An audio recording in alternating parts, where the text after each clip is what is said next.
Okay, good morning from the Philippines. This is Pao, and this is our post-match reaction for the Night of Champions in Saudi Arabia. I'm saying this event is not your usual Saudi event because before kasi standard matches lang yung mga babae, or when we're talking about WWE in Saudi, yung mga earlier events, walang women's matches. Pero ngayon, meron tayong women's match, dalawa, and yung isa dun sa mga matches na yun ay street fight. So, it's not usual in front of thousands na conservative Arabians. Though they still have this yung full body gear instead of the usual gear nila kapag ordinary PLEN shows. Then, second, ang aking second take is some of the matches are predictable kasi like for example, yung kay Cody Rhodes winning the King of the Ring tournament. They're rooting for the John Cena versus Cody Rhodes Part 2. And yun nga, susunod si Jade Cargill winning the Queen of the Ring is because there's a possibility na habulin ni Jade Cargill yung title. So, syempre, pag nanalo siya, Naomi, Money in the Bank holder, pwede niyang i-cash in dun kay Jade Cargill, which may lead to another rematch between the two, Cargill versus Naomi.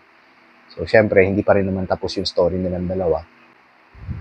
I can also say CM Punk versus John Cena.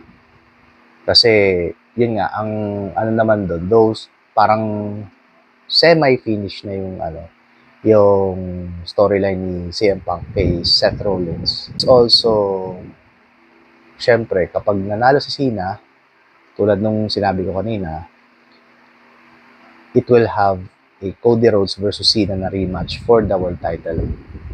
Ang iniisip ko doon ba mangyayari yung cash-in ni Seth Rollins? Well, I think so. There's a possibility na he can cash in on either man, John Cena or Cody.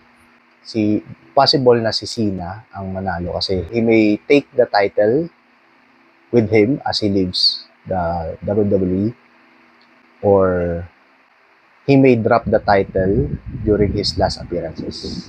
And ito yung shocker na talagang, actually, in-expect ko to, pero still a shocker.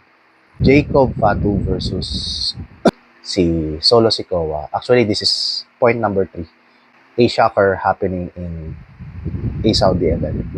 So, hindi ako nanonood usually ng Saudi event kasi parang same person, same people, same set of people lang pupunta. And also, sinasanay ko sarili ko para sa Royal Rumble na mangyayari sa Saudi this 2026.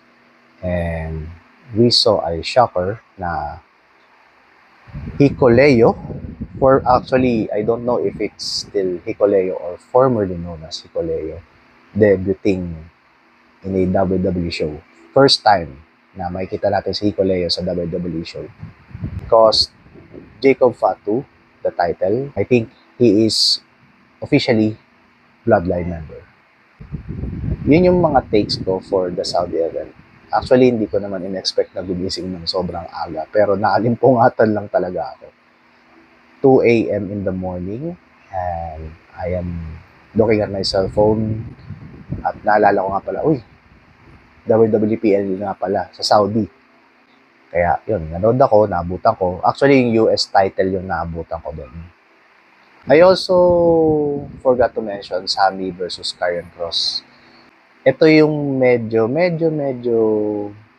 predictable kasi people of Saudi Arabia, or majority are Arabs watching the show, are rooting for Sami to win. So parang syempre, yung charisma ni Sami sa Saudi, despite him being a part Syrian. And before kasi nagkaroon ng parang tension between Saudi and Syrians. Pero ngayon kasi at least kahit papano, si Sami is a like person kapag pupunta siya ng Saudi. Before kasi hindi siya pupunta sa mga events ng Saudi. Ngayon, whenever he step foot sa Saudi Arabia. Pagpasok na sa ano, syempre yung mga woo! Syempre, malalakas yung ano nila. Syempre, ito, Arab to. So, the usual shtick na Sami Zayn will speak in Arabic, which is, I think, he perfectly delivered. Hindi ako nakakaintindi ng Arabic, pero yung delivery niya parang perfect para sa mga, lalo na sa mga Arabians na nakakaintindi. So, overall, nasabi ko sa overall, despite some of the matches are predictable, I still managed to finish the show because first and foremost, meron pa rin tayong mga money in the bank holders na hindi pa nagka-cash in. So, there's a possibility na ma-cash in yun. Pero, as I always say, na